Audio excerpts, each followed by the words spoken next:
ಮುಳಬಾಗಿಲಿನಲ್ಲಿ ಪ್ರತಿದಿನ ನಡೆಯುವ ಎಲ್ಲಾ ಸುದ್ದಿಗಳನ್ನ ವೀಕ್ಷಿಸಲು ಮತ್ತು ತಿಳಿಯಲು ಕೂಡಲೇ ನಮ್ಮ ಪೇಜ್ ಅನ್ನ ಫಾಲೋ ಮಾಡಿ ಮತ್ತು ಬೆಲ್ ಐಕಾನ್ ಅನ್ನ ಒತ್ತಿ ನಮಗೆ ಬೆಂಬಲ ನೀಡಿ. ಕರ್ನಾಟಕ ಮಾತೆಗೆ, ಭುವನೇಶ್ವರಿ ತಾಯಿಗೆ. ಈ ದಿನ ಬಹಳ ಸಂತೋಷಕರವಾದ ದಿನ, ಸಂಭ್ರಮದ ದಿನ. ಯಾಕೆಂತ ಹೇಳಿದ್ರೆ ನಿಮ್ಗೆಲ್ಲನೂ ಸಹ ಸಡಗರ, ಸಂತಸ, ಮನಸ್ಸಲ್ಲಿ ಬಹಳ ಉತ್ಸಾಹಿಗಳಾಗಿದ್ದೀರಿ. ಯಾಕೆಂತ ಹೇಳಿದ್ರೆ ಶಾಲೆಗೆ ಹೋದ ತಕ್ಷಣ, ಈ ಶಾಲೆಯಿಂದ ಹೊರಗಡೆ ಹೋದ ತಕ್ಷಣ ಹೆಗಲಿಗೆ ಬ್ಯಾಗು, ಕೈಯಲ್ಲಿ ಬಾಟಲ್ ಸಿಗುತ್ತೆ ಅಂತ ಖುಷಿಯಲ್ಲಿದ್ದೀರಿ ಅಲ್ವಾ ಅಲ್ವಾ? ಓಕೆ. ಈ ಒಂದು ವಿತರಣಾ ಕಾರ್ಯಕ್ರಮದ ಅಧ್ಯಕ್ಷ ಸ್ಥಾನವನ್ನು ಅಲಂಕರಿಸಿರ್ತಕ್ಕಂಥ ಈ ಶಾಲೆಯ SDMC ಅಧ್ಯಕ್ಷರೇ, ನಮ್ಮ ಸಹೋದರ ಸಮಾನರಾಗಿರ್ತಕ್ಕಂತಹ ಅಥವಾ ನಮ್ಮ ಅಣ್ಣನವರು ಆಗಿರ್ತಕ್ಕಂಥ ರಾಜೇಂದ್ರ ಗೌಡಣ್ಣವರೇ, ನಮ್ಮ ಹಿತೈಷಿಗಳು, ನಮ್ಮ ಸೋದರ ಸಮಾನರಾಗಿರ್ತಕ್ಕಂಥ ಸಂಗೊಳ್ಳಿ ವೆಂಕಟೇಶ್ ಅವರೇ, ಮತ್ತು ಪತ್ರಕರ್ತ ಮಾಧ್ಯಮದವರಾಗಿರ್ತಕ್ಕಂಥ ಹೆಸರು ತ್ಯಾಗರಾಜಣ್ಣವರೇ, ನಮ್ಮ ಕಾಶಣ್ಣವರೇ, ಈ ಶಾಲೆಯ ಶಿಕ್ಷಕ ವೃಂದದವರೇ, ಹಾಗೂ ಮಾಧ್ಯಮ ಮಿತ್ರರೇ, ಹಾಗೂ ನನ್ನ ನೆಚ್ಚಿನ ಮುದ್ದು ಮಕ್ಕಳೇ, ಈ ದಿನ ಸರ್ಕಾರಿ ಶಾಲೆ ಅಂತ ಹೇಳಿದ್ರೆ ಮೂಗು ಮುರಿತಕ್ಕಂಥ ಜನ, ಅಸಡ್ಡೆ, ಗೌರ್ಮೆಂಟ್ ಸ್ಕೂಲಾ? ಪಕ್ಕದ ಮನೆಯವ್ರು ಯಾರಾದರೂ ಖಾಸಗಿ ಶಾಲೆಗೆ ಒಂದು ವ್ಯಾನನ್ನು ಹತ್ತಿಸ್ತಾ ಇದ್ರೆ ಆ ಹೆಂಗ್ಸ್ ಕೇಳುತ್ತೆ, ಅಮ್ಮ ಮೀ ಸ್ಕೂಲ್ ಯಾವ ಮೀ ಚಿನ್ನೋಳು ಯಾವ ಸ್ಕೂಲ್ ಸೇರ್ಪಿಸ್ತಾ ಉಂಟಾರು ಅಂತ. ಗೌರ್ಮೆಂಟ್ ಸ್ಕೂಲ್ ಅಂದ್ರೆ ಅಯ್ಯೋ ಗೌರ್ಮೆಂಟ್ ಸ್ಕೂಲಾ ಅಂತಕ್ಕಂಥ ಒಂದು ನಿಸ್ಸಹಾಯಕ ಅಥವಾ ನಿರುತ್ಸಾಹದ ಮಾತುಗಳನ್ನ ಆಡ್ತಕ್ಕಂಥ ಒಂದು ಶಾಲೆಗಳ ಉದ್ಧಾರಕ್ಕೆ ನಮ್ಮ ಶ್ರೀಯುತ ಸಂಗೊಳ್ಳಿ ವೆಂಕಟೇಶ್ ಅವರು ಈ ಒಂದು ಕೈ ಹಸ್ತವನ್ನು ನೀಡಿ ಇವತ್ತು ದಿನ 2 ಕಾರ್ಯಕ್ರಮಗಳನ್ನು ಹಮ್ಮಿಕೊಂಡಿದ್ದಾರೆ. ಒಂದು ಏನಪ್ಪಾ ಅಂತ ಹೇಳಿದ್ರೆ ಬ್ಯಾಗನ್ನು ಫ್ರೀಯಾಗಿ ಕೊಡ್ತಕ್ಕಂಥದ್ದು, 2ನೇದು ವಾಟರ್ ಬಾಟ್ಲನ್ನು ವಿತರಣೆ ಮಾಡ್ತಕ್ಕಂಥದ್ದು. ಯಾಕೆ ಅವೆರಡನ್ನ ಅವರು ಆಯ್ಕೆ ಮಾಡ್ಕೊಂಡಿದ್ದಾರೆ ಅಂತ ಹೇಳಿದ್ರೆ, ಒಂದು ಶೈಕ್ಷಣಿಕ ವರ್ಷ ನಮಗೆ 1 ವರ್ಷ, ಆ 1 ವರ್ಷದಲ್ಲಿ ಒಂದು ತರಗತಿಯನ್ನ ಆ ಒಂದು ತರಗತಿಗೆ ಆ ಒಂದು ವಯಸ್ಸಿಗೆ ಅನುಗುಣವಾಗಿ ಸಾಮರ್ಥ್ಯಗಳನ್ನು ಗಳಿಸ್ತಕ್ಕಂಥದ್ದು. ಆ ಸಾಮರ್ಥ್ಯಗಳನ್ನು ಗಳಿಸಬೇಕಾದ್ರೆ ಅದು ಪಠ್ಯಪುಸ್ತಕದಲ್ಲಿರ್ತಕ್ಕಂಥ ಒಂದು ಏನು NEP ಆಗಿರ್ಬೋದು ಅಥವಾ KEP ಆಗಿರ್ತಕ್ಕಂಥ ನಿರ್ಧಾರ ಮಾಡಿರ್ತಕ್ಕಂಥ 2005ರ ಒಂದು ಸಾಮರ್ಥ್ಯಗಳನ್ನು ನಾವು ಇಲ್ಲಿ ಅಳವಡಿಸ್ಕೊಂಡಿದ್ದೀವಿ. ಅವು ಭದ್ರವಾಗಿ ಇರಬೇಕಾದ್ರೆ ಒಂದು ಬ್ಯಾಗ್ ಬೇಕೇ ಬೇಕು. ಯಾಕೆಂತ ಹೇಳಿದ್ರೆ ನಾವೆಲ್ಲ ಚಿಕ್ಕವರಾಗಿದ್ದಾಗ ಬರೀ ಸ್ಲೇಟಲ್ಲಿ ಓದ್ತಾ ಇದ್ವಿ ಅಷ್ಟೇ. 5ನೇ ತರಗತಿವರೆಗೂ ನಮ್ಮ ಪುಸ್ತಕನೇ ನೋಡಿಲ್ಲ ನಾವು, ಬರೀ ಸ್ಲೇಟ್ ಅಷ್ಟೇ. ಈಗ ಸುಮಾರು ಅಂದರೆ 5ನೇ ತರಗತಿ ಬರೋಷ್ಟೊತ್ತಿಗೆ ನಿಮಗೆ ಆಲ್ರೆಡಿ 21 ಪುಸ್ತಕನ ನೀವು ಓದಿರ್ತೀವಿ. ಯಾಕೆಂತ ಹೇಳಿದ್ರೆ 1ನೇ ತರಗತಿಯಲ್ಲಿ 4 ಪುಸ್ತಕ, 2ನೇ ತರಗತಿಯಲ್ಲಿ 4, ಹೀಗೆ 5ನೇ ತರಗತಿಗೆ ಬರೋಷ್ಟೊತ್ತಿಗೆ ಈಗ ಇನ್ನೂ ಒಂದು ಪುಸ್ತಕವನ್ನು ಜಾಸ್ತಿ ಮಾಡಿದರೆ ಮೌಲ್ಯ ಶಿಕ್ಷಣ ಅಂತ. ಯಾಕೆ ಆ ಮೌಲ್ಯ ಶಿಕ್ಷಣವನ್ನ ಅಳವಡಿಸಿದ್ದಾರೆ ಅಂತ ಹೇಳಿದ್ರೆ, ನಮ್ಮಲ್ಲಿ ಅನೇಕ ಮಕ್ಕಳು ತಂದೆ ತಾಯಿಯನ್ನ ವೃದ್ಧಾಶ್ರಮಕ್ಕೆ ಸೇರಿಸ್ತಕ್ಕಂತಹ ಸ್ಥಿತಿ ಇವತ್ತು ಜಾಸ್ತಿ ಆಗಿದೆ. ಯಾಕೆ ಅಂತ ಹೇಳಿದ್ರೆ ನಮ್ಮಲ್ಲಿ ಆ ಒಂದು ದಯಾಗುಣ ಕಡಿಮೆ ಆಗಿದೆ ಅಂತ. ಹಾಗಾಗಿ ನಿಮ್ಮ ಚಿಕ್ಕ ವಯಸ್ಸಿನಲ್ಲೇನೆ ಸಹ ಅವ್ರಿಗೆ ಮೌಲ್ಯಗಳನ್ನ, ತಂದೆ ತಾಯಿ, ಅಣ್ಣ ತಂಗಿ ಸಂಬಂಧಗಳನ್ನ ಗುರುಸ್ತಕ್ಕಂತಹ, ಪ್ರೀತಿ ವಾತ್ಸಲ್ಯಗಳನ್ನ ತುಂಬತಕ್ಕಂತಹ ಮೌಲ್ಯಗಳನ್ನ ಇಲ್ಲಿ ಬೆಳೆಸ್ತಕ್ಕಂತಹ ಒಂದು ಮೌಲ್ಯ ಶಿಕ್ಷಣವನ್ನ ಇವತ್ತು ನಾವು ಸರ್ಕಾರಿ ಶಾಲೆಗಳಲ್ಲಿ ಅಳವಡಿಸಿ ಸರ್ಕಾರ ಆದೇಶ ಹೊರಡಿಸಿದೆ. ಹಾಗಾಗಿ ಎಲ್ಲ ಮಕ್ಕಳು ಸಹ ತಾವು ಏನಿದ್ದೀರಿ ಇವತ್ತು ಹೇಳ್ತಾರೆ, ಮುಂದೆ ಗುರಿ ಇರಬೇಕು, ಹಿಂದ್ಗಡೆ ಗುರು ಇರಬೇಕು ಅಲ್ವಾ? ಮುಂದ್ಗಡೆ ಗುರಿ ಇರಬೇಕು, ಹಿಂದ್ಗಡೆ. ಯಾಕೆ? ನಾವು ಏನಾದ್ರೂ ಒಂದು ಗುರಿಯನ್ನು ತಲುಪಬೇಕಾದ್ರೆ ಮಾರ್ಗದರ್ಶನ ಕೊಡ್ತಕ್ಕಂಥವ್ರು ಯಾರು? ಗುರುಗಳು. ಆ ಗುರುವಿನ ಗುಲಾಮನಾಗುವ ತನಕ ದೊರೆಯದಣ್ಣ ಮುಕ್ತಿ. ನಾವೆಲ್ಲನೂ ಸಹ ಚಿಕ್ಕವರಾಗಿದ್ದಾಗ ನಮ್ಗೆ ಇಷ್ಟು ಸೌಲಭ್ಯಗಳಿರ್ಲಿಲ್ಲ.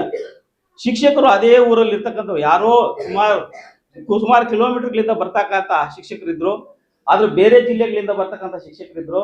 ಆದ್ರೆ ಈಗ ಅಕ್ಕಪಕ್ಕದ ಊರುಗಳಲ್ಲೇ ಅಥವಾ ಮುಳುಬಾಗ್ಲಿಂದ ಬರ್ತಕ್ಕಂಥ ಶಿಕ್ಷಕರಿದ್ರು. ಆಗ ಆ ಶಿಕ್ಷಕರಿಗೆ ಒಲೆಗೆ ಈ ಕಾಂಗ್ರೆಸ್ ಗಿಡಗಳು ಇವಾಗ ಇದಾವಲ್ವಾ, ನೋಡಿದಿರಲ್ವಾ? ಅವನ್ ಮುಟ್ಟಕ್ಕೆ ಹೋಗ್ಬಿಡ್ರಿ, ಕೆರ್ತ ಬರುತ್ತೆ ಅಲ್ವಾ? ಅದಕ್ಕೆ ದೂರ ಇರ್ರಿ. ಆ ಒಂದು ಕಾಂಗ್ರೆಸ್ ಗಿಡಗಳನ್ನ ನೀರು ಕಾಯಿಸೋದಕ್ಕೆ ತಗೊಂಡ್ ಬರ್ತಾ ಇದ್ವಿ ಕೆರೆಗೆ ಹೋಗ್ಬಿಟ್ಟು. ಮತ್ತೆ ಕೆರೆಯಲ್ಲಿ ತುಂಬೆ ಗಿಡ ಮುಳ್ಳುಂದು ಇಷ್ಟು ದಿಂಬಿಗಳಿರ್ತಾ ಇತ್ತು, ಅವನ್ನ ನೀರು ಕಾಯಿಸೋದಕ್ಕೆ ಮಾಷಗಳು ತಗೊಂಬಂದು ಕೊಡ್ತಾ ಇತ್ತು. ಆಗ ಆ ಒಂದು ಪರಿಸ್ಥಿತಿ ಇತ್ತು. ಆದ್ರೆ ಈಗ ಆಗಿಲ್ಲ. ಈಗ ಯಾರೂ ಸಹ ಒಲೆಯಲ್ಲಿ ಅಡಿಗೆ ಮಾಡ್ತಕ್ಕಂಥ ಸ್ಥಿತಿ ಯಾರಿಗೂ ಇಲ್ಲ. ಹಳ್ಳಿಗಾಡಿನಲ್ಲಿ ಆಗಿರ್ಬೋದು, ಟೌನ್ ನಲ್ಲಿ ಇರ್ಬೋದು, ಇವಾಗೆಲ್ಲ ಘನ ಸರ್ಕಾರ, ಕೇಂದ್ರ ಸರ್ಕಾರ ಗ್ಯಾಸ್ ಅನ್ನ ಒದಗಿಸ್ತಾ ಇದೆ.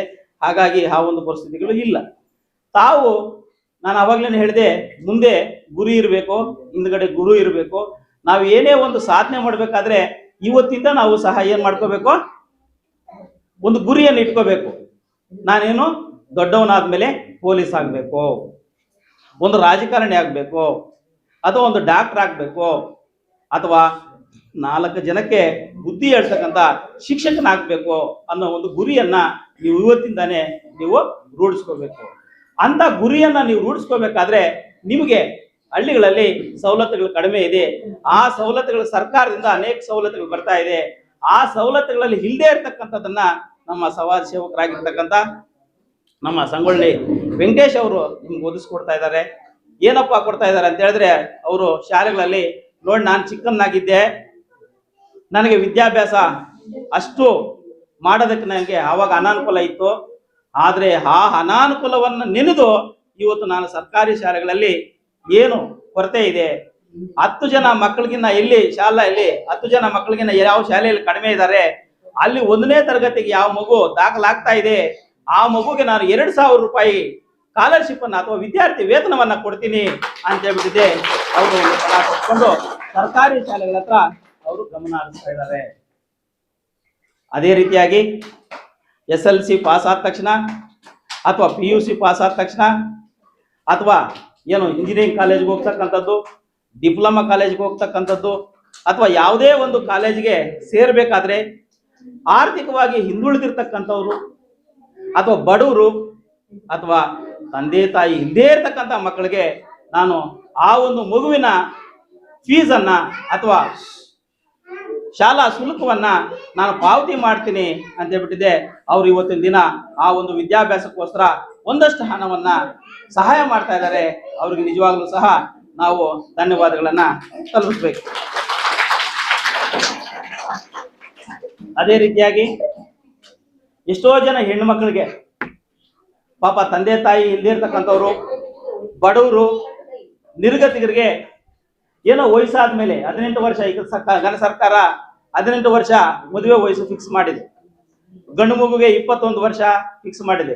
ಆ 18 ವರ್ಷ ಆದ್ರೂ ಸಹ ಮದುವೆ ಮಾಡೋದಕ್ಕೆ ನಿಶ್ಶಕ್ತರಾಗಿರ್ತಕ್ಕಂಥವ್ರಿಗೆ ಒಂದು ಜೊತೆ ಮುಹೂರ್ತದ ಬಟ್ಟೆಗಳು ಮತ್ತು ತಾಳಿಯನ್ನ ತಕ್ಕೊಡ್ತಕ್ಕಂಥ ಒಂದು ಸಹಾಯವನ್ನು ಸಹ ನಮ್ಮ ಸಂಗೊಳ್ಳಿ ವೆಂಕಟೇಶ್ ಅವರು ಎಷ್ಟೋ ಜನ ಜೋಡಿಗಳಿಗೆ ಆ ಒಂದು ಸಹಾಯವನ್ನು ಮಾಡಿ ಅವರು ಇವತ್ತು ಆ ಒಂದು ದಾನಿಗಳಾಗಿರ್ತಕ್ಕಂಥವ್ರು.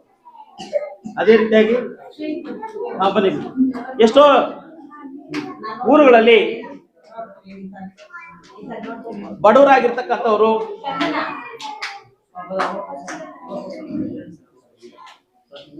ಏನು ಆರ್ಥಿಕವಾಗಿ ಹಿಂದುಳಿದಿರ್ತಕ್ಕಂಥವ್ರಿಗೆ ಹೆಣ್ಣು ಮಕ್ಕಳಿಗೆ ಸೀಮೆ ಹಸುಗಳನ್ನ ತಕ್ಕೊಟ್ಟು ಅವರು ಸಂಸಾರದಲ್ಲಿ ಒಂದಷ್ಟು ಸಿಹಿಯನ್ನ ಕಂಡತಕ್ಕಂತಹ ಒಂದು ಕೆಲಸವನ್ನ ಮಾಡ್ತಾ ಇದ್ದಾರೆ. ಸೀಮೆ ಹಸುಗಳನ್ನ ತಕ್ಕೊಟ್ಟು ಅವರ ಜೀವನೋಪಯೋಗಕ್ಕಾಗಿ ಅವರ ಒಂದು ಸಹಾಯಹಸ್ತವನ್ನ ನೀಡ್ತಾ ಇದ್ದಾರೆ. ಅಂತವರು ನಮ್ಮ ಸಂಗೊಳ್ಳಿ ವೆಂಕಟೇಶ್ ಅವರು.